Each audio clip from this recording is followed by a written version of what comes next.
Good morning. The time is 11:16 a.m. Eastern, Wednesday, October 2nd, 2024. So I got to put my phone down and plug both my ears, okay? We're in Washington, D.C. I need to say no more about why I'm doing that.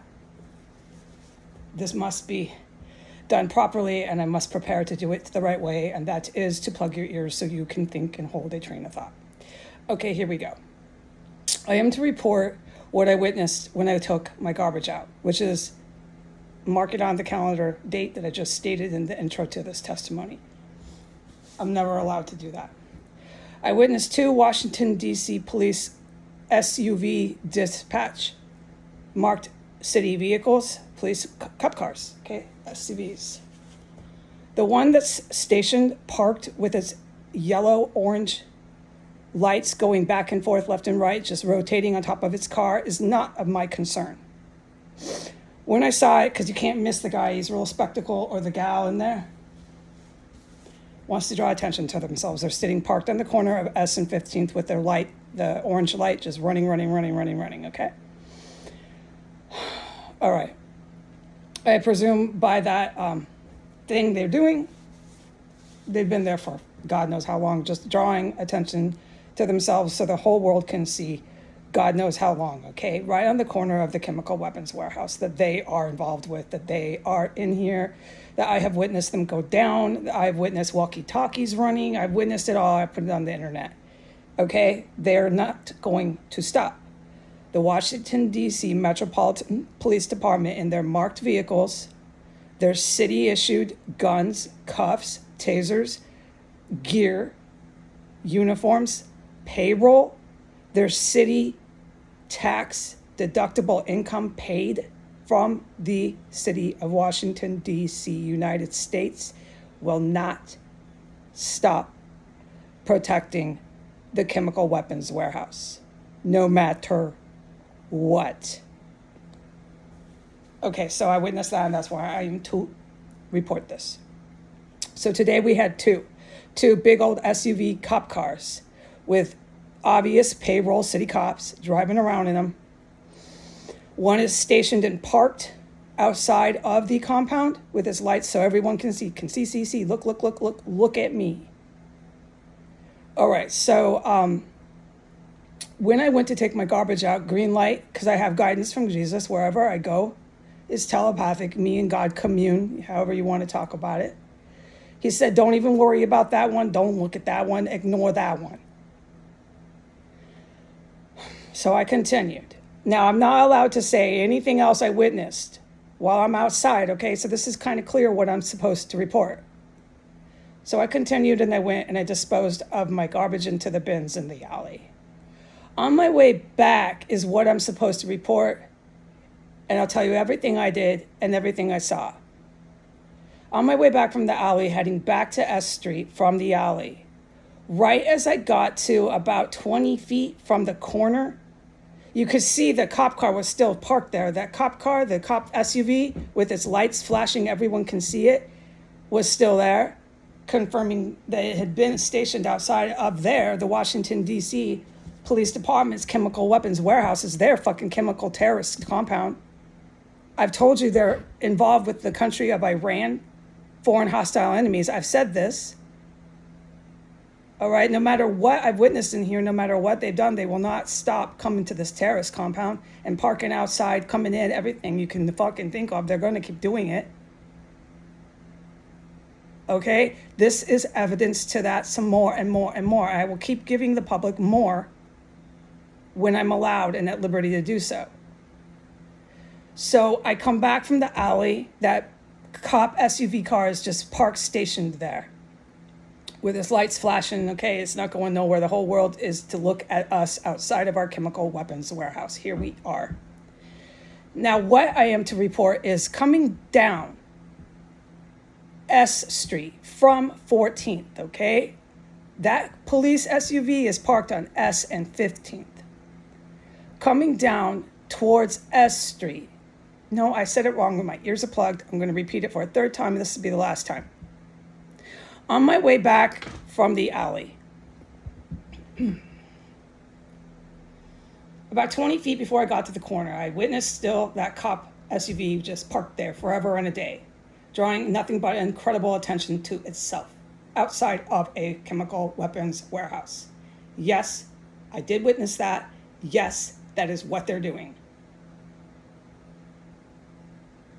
All right.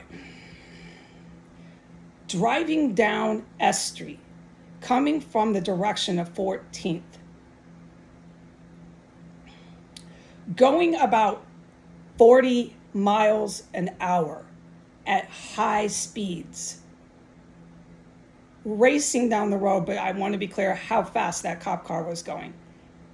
40, easily.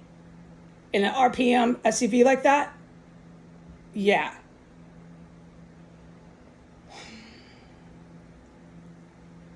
This is what I am to report. When I was 20 feet, God guided me, stare that police officer down. He said, stare them down like they stare you down here. Get a clear and unmistakable ID of the driver and witness that cop SUV and that cop. So I did. It was so intense, the guidance. It was stop walking, turn and face him, turn your body completely around and stand facing him as he drives up towards U. U for uncle, up towards U Street. That police officer in the SUV came racing at high speeds, about 40 miles per hour, down S Street, turned so fast, going right towards U Street at that speed, about 40 miles an hour, that his wheels were tipping. Okay? The car was not stable, the SUV. I watched the whole thing because my guidance was, as soon as I saw him racing around the corner, turn your body and watch him. So I stood there with my feet, everything facing him. Okay? I wasn't turning my neck. I was standing straight looking at him.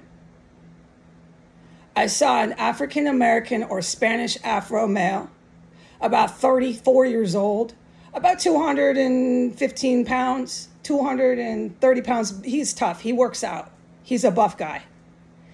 I would say in his seat, he's probably about 5'8", 5'7", 5'9". He's tall. He's their average height for most guys. He had more of a caramel skin tone of Afro, so he could be Afro-Spanish, whatever you call it that. His hair was about half an inch, cut, styled. It was trimmed and groomed. He was wearing full uniform. He saw me on the corner and his head whipped straight ahead, going the direction he was turning and driving up towards I misquoted, up towards 15th. And he made sure, like they all do, which I can testify to, that none of them looked at me as I'm standing on the street facing him with my cart. I was hard to miss. Someone is just standing there staring you down, their whole body facing you, and you don't notice that.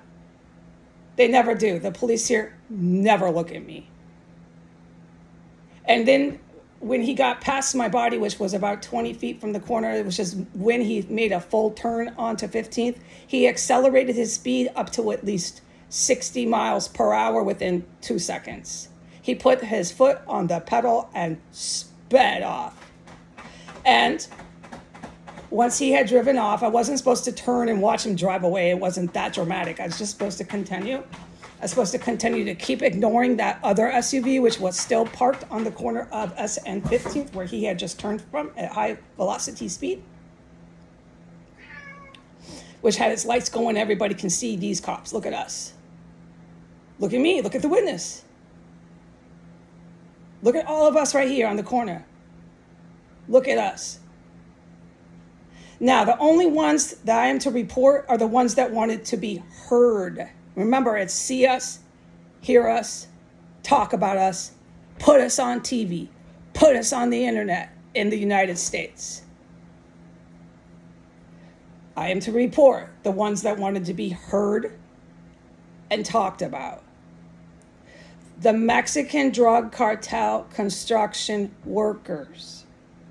As soon as that cop car had turned and drove off at unbelievable speeds with no lights on,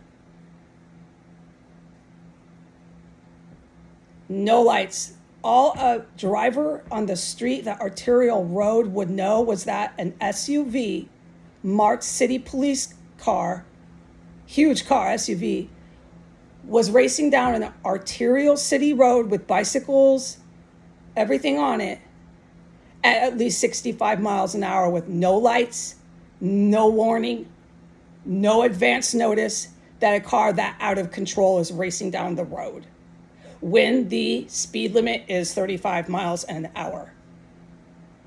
He never put his lights on. He's racing down the road, putting everybody in his way at great risk. Anyway, up towards U Street, driving down the road like that.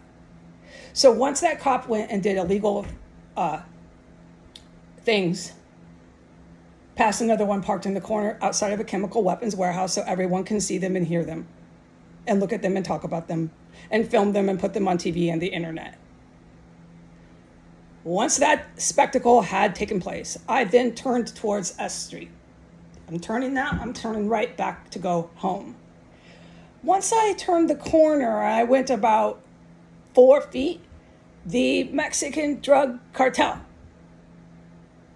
doing a construction job across the street at that apartment building they have built, made themselves very identifiable within their whereabouts of who they were and where they were. Once I had passed that cop SUV, which was still parked on S and 15th, and I started walking back towards my property. The Mexican drug cartel then started taking a very, very loud and big hammer and going, they've done this a million times before, so it's like protocol and very standard, and I know exactly what they're doing. Anyone could tell you that is what they're doing. A 5-year-old could tell you they're doing that. It was a signal to, I assume, their police officers who they're all involved with this terrorist compound. It was whack, whack, whack, whack, stop, whack, whack, whack, whack, stop. And then they stopped. Everything was silent again. So this was a massively, just figure how loud this hammer was. There was no construction on my way there. I did not know the whereabouts of the Mexican drug cartel. I did not know the Mexican drug cartel was even there until they let me know. Look at us, hear us, see us, film us, talk about us, is all these idiots who protect this terrorist compound with chemical weapons warehouse have ever done. They whacked, whacked, whacked so loud with a massive construction gadget.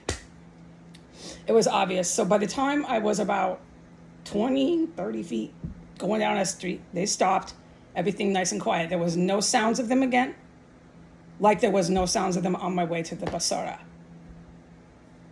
Okay, that is all I'm allowed to say. Gracias, adios.